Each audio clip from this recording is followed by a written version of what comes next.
moment. Let some folks sign on. Welcome back. I'm Jim LaPierre. This is Sober Now.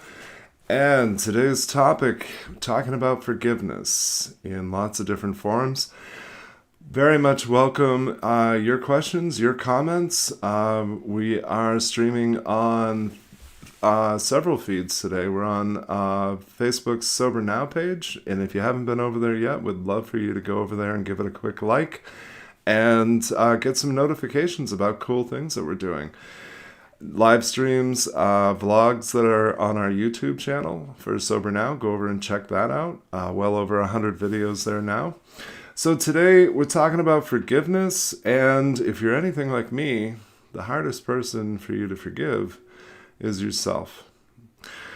I was thinking about what I wanted to share with you all today. I've been thinking about, over all the years that I've been doing this, what kind of themes jump out at me. For a lot of us, step 4 in a 12-step program brings us face to face with all the things that we have to work through and resolve and forgive. I also think we have a lot of misconceptions about forgiveness. I think we think of it as something kind we do for the people who hurt us the most. I think we think about it in terms of restoration of relationships. And I think the biggest misconception that we have about forgiveness is that it's like saying that what happened to me was okay. I've learned that forgiveness can be absolutely selfish. I've forgiven a great many people and not even informed them, didn't even let them know. I came to a place where I was tired of carrying the pain, the anger, the inner conflicts, the resentments. I was tired of carrying all of it. And so forgiving them was something that I did for myself. Forgiving them was a choice not to continue to harbor ill will or wish poorly upon them, but mostly it was something that I did to restore myself. I was tired.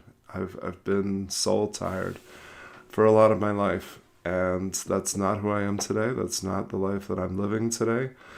And I have found that this has brought me a lot of joy. This has brought me a lot of clarity, and it has had a dramatic improvement on how I relate to me. I spent 3 decades being my own worst enemy, and I've spent about 2.5 being a friend to me, being somebody who is connected to self, who is mindful and open to experience. And the more that I have a healthy connection with myself, the more I have a healthy connection with my higher power, with good people, with a lot of chosen family. And so that's just something that's worked really well for me. I'm going to offer some strategies, some thoughts on concretely how do we do this. And I'm going to start out with a song lyric because my brain provides a soundtrack for just about every moment of my life. So when I was thinking about forgiveness, I immediately heard Don Henley in my head. The lyric is, "The more I know, the less I understand. All the things I thought I knew, I'm learning again. I've been trying to get down to the heart of the matter, but my will gets weak and my thoughts seem to scatter. But I think it's about forgiveness." Forgiveness is acceptance. One of my favorite Facebook memes, acceptance is giving up all hope of a better past.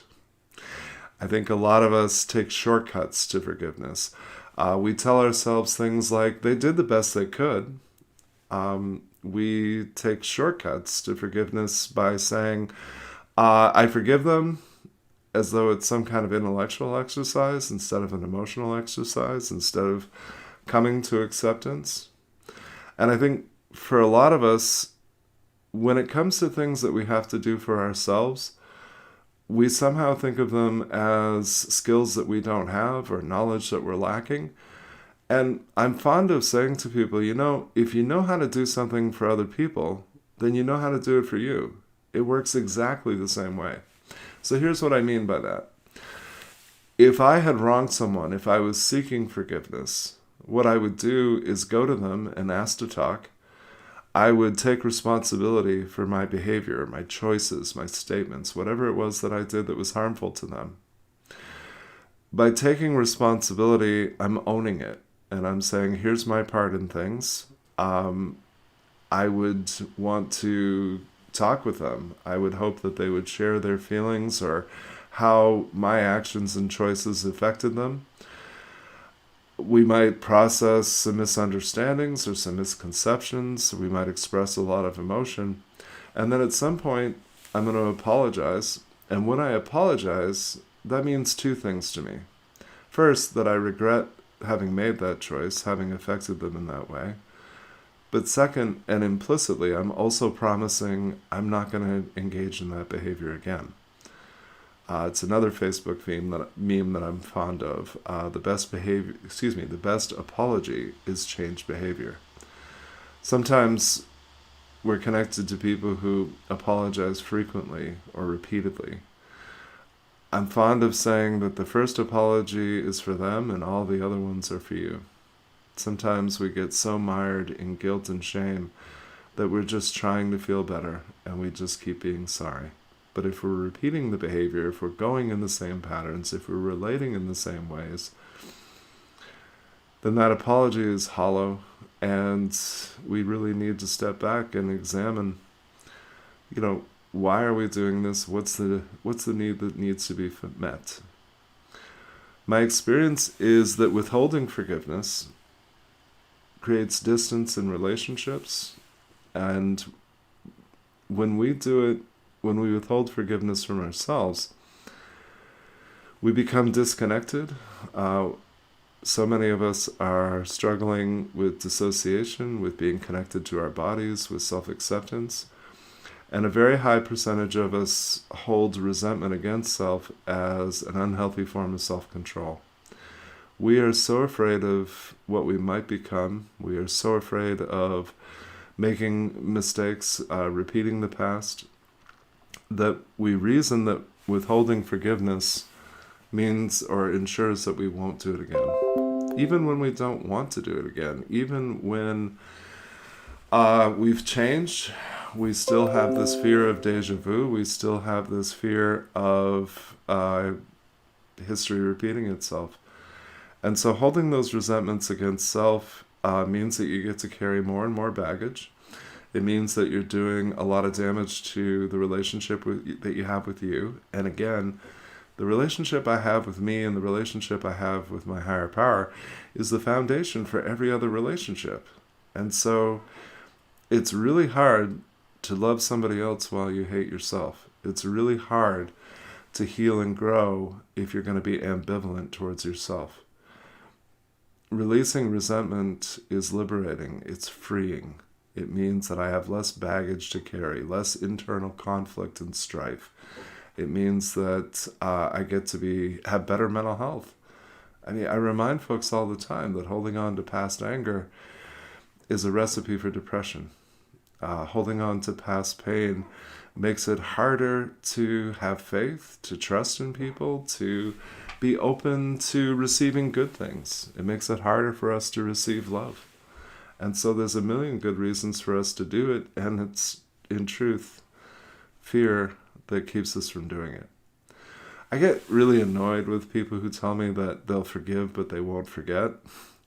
That feels a lot like a justification for a whole lot of bad decisions, but it tells me that we're just waiting for another infraction. We're waiting for someone to repeat the behavior.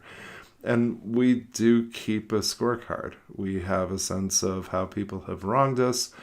And if we say that we forgive but don't forget, then I don't know what the process was for that forgiveness. I think if you treat forgiveness like it's an intellectual exercise, what you're really doing is telling yourself, stop thinking about it, stop having feelings about it, just bury it. I think that one of the biggest opportunities in recovery is transformation. And I think the way that most commonly happens is through what a therapist would call integration and catharsis. Integration is putting the pieces of myself back together. And catharsis is releasing everything that prevents the pieces from going together, fitting into place. So catharsis is most often grieving. It's messy, it's painful, it sucks. I don't know anybody that wants to do it. But I know that it is ultimately provides a newfound freedom. It ultimately provides a healthier perspective. And I know that for a lot of us, there's just pieces of our past, pieces of ourselves that we'd like to discard, we'd like to throw away. And that's just not an option. If all of us want to feel whole, we want to feel like we have it together. It's an interesting and quirky thing, but I've noticed that when people in recovery talk about it, we're talking about ourselves. So it's not worth it. I don't understand it. Fuck it. Those are all statements of self. But I want to be able to have greater peace. I want serenity. I want to have some harmony in my life. And so forgiving me means that I'm more likely to take risk. I'm more likely to go out on new adventures. I'm less likely to judge myself from my past, which I think is a pretty huge piece. It's one of the biggest contrasts between how we judge others and how we judge ourselves, how we relate to others and how we relate to ourselves. In recovery, we know not to judge other people by their past, but we don't always extend that same courtesy to ourselves. Especially when you live with PTSD or chronic anxiety in any form, it's so common that we make memes about it. So you're okay through the day, but then you lay down to go to sleep and your brain plays you this highlight reel of every huge embarrassment or every huge mistake that you've ever made or all the ways in which you fucked up. My hope is that you'll put that on paper. My hope is that you'll embrace something that Maya Angelou said many, many years ago. She said, I did then what I knew to do. Now that I know better, I do better. I can look back at every younger version of myself and see phenomenal, like mind-blowing, what in the world was I thinking mistakes. I can also see that every bad decision, when I took responsibility, when I was accountable, sooner or later, I acknowledged it, I resolved it, and I went on to do something better. I think it's so common that what we're really doing in our lives is fighting to stay in our comfort zone. So the mistakes that I've made have consistently led to bigger and better things. They led to things like getting fired and being amazed and shocked that it led to bigger and better opportunities.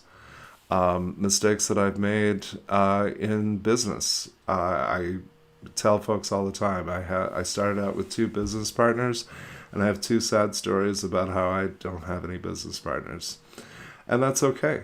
I did then what I knew to do. I did what I believed, and it didn't work out the way that I planned. I'm very mindful of this spiritually because all of the good things in my life today are not here because I planned them. They're here because my higher power put them in my path. They're here because when I was willing to take a chance, maybe it didn't work out the way that I thought it should, but ultimately it always ended up better than I could have imagined. My clinic is a great example of that. I keep losing track of how many people work for me, which is delightfully weird and quirky. But my success in business, my success as a clinician, none of these things were my plan. So holding those resentments against myself in the past made me risk adverse, it made me fearful, and it made me less open to new opportunities, and in truth, it made me less open-minded. So today, having forgiven myself for the past, having chosen to forgive the people who hurt me the most, that resulted in this connection where I realized that when I withheld forgiveness, I treated myself the way that the people who hurt me the most did. And by going through the process of forgiveness, I came to a better place where I could be fair and respectful to myself. And that is pretty huge. I'm very grateful for that shift, for that transition. I'm going to pause just for a moment and check in. Would love to hear your questions. Would love to hear your comments, your experience, strength, and hope. What's working well for you? I'm going to pull up a couple of different feeds here real quick and just see what folks would like to know about. Marianne, thank you for the compliment. I appreciate that. Uh, and Crystal Kelly, Caitlin Kelly, thanks for everybody who's tuned in so far to the stream. Again, always welcome your questions. Would love to hear what's on your mind. I think it's interesting to me when I love talking to people about their faith, about their spirituality. And particularly when people identify a religious affiliation, I'm always kind of amazed at the contrast between what they believe in their religiosity and yet what they believe about themselves in terms of their worthiness or deservedness or whether or not they should be forgiven. And if a person has like a Christian faith, I'll ask them, well, where in Scripture did you run into the sins that weren't forgivable? I often think of my friend Artis. She would say to folks, God forgave you, the people that you harmed forgave you, so what the hell is your problem? I think, again, it's just fear and shame, and those are two of the things that complicate our lives the most, that make things the most unmanageable. I've decided that I don't know shit about my worthiness and my deservedness. I leave that up to my higher power. If something good is placed in my path, it's not put there because I don't deserve it. It's put there because the universe wants more for me than what I might choose. Carol, thanks for writing in. Can you reach an adult child addict if they don't want to be reached? Honestly, my experience is I can reach people in that I can plant seeds. I can give a positive message about my availability and my love for them. And my experience is that people typically receive that notion. But the difficulty is they don't necessarily behave or relate to me in a way that shows that they're hearing me. I first learned this raising teenagers. So my teenagers at the time, everything about their behavior, their statements, their body language screamed that they were indifferent about what I was saying. But what I learned was they were sponges. They took in every word I said. They needed to be able to process it on their own. They needed to come to a place where they were ready and willing to change. And it turned out that I had reached them. I had reached them all along. They just weren't going to show that to me.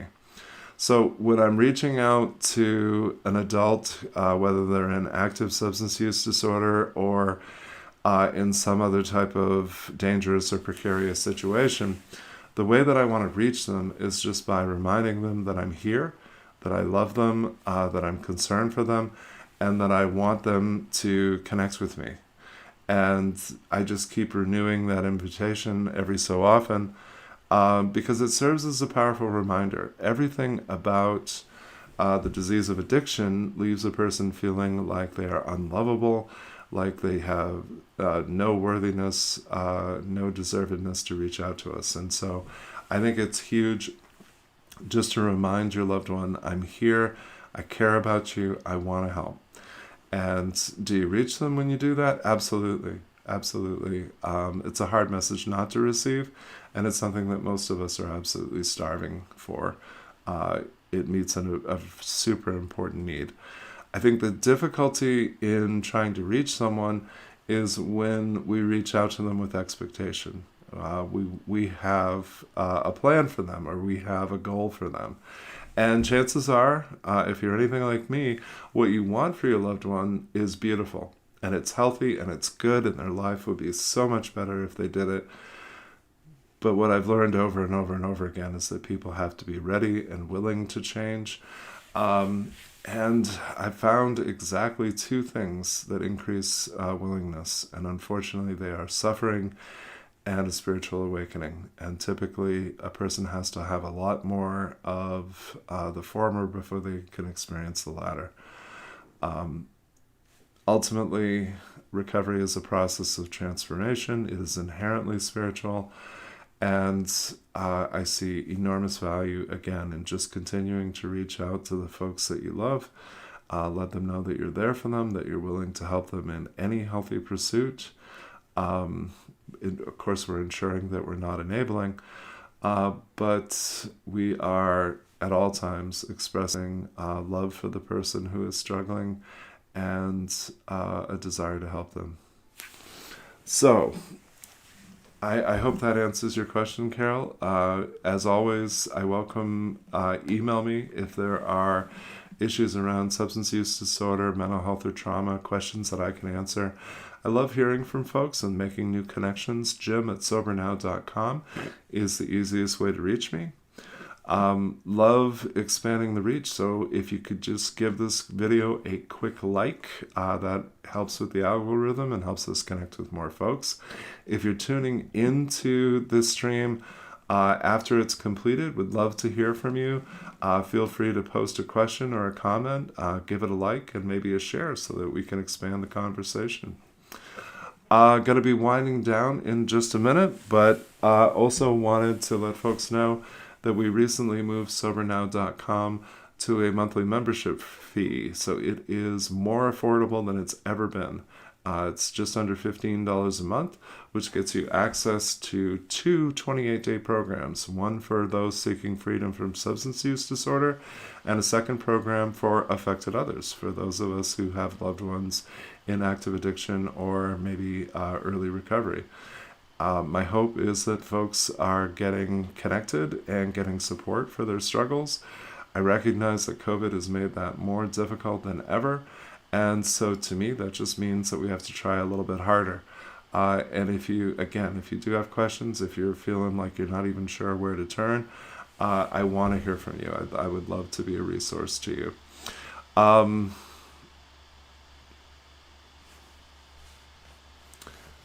One last quick check for questions and comments. Anybody? Last call?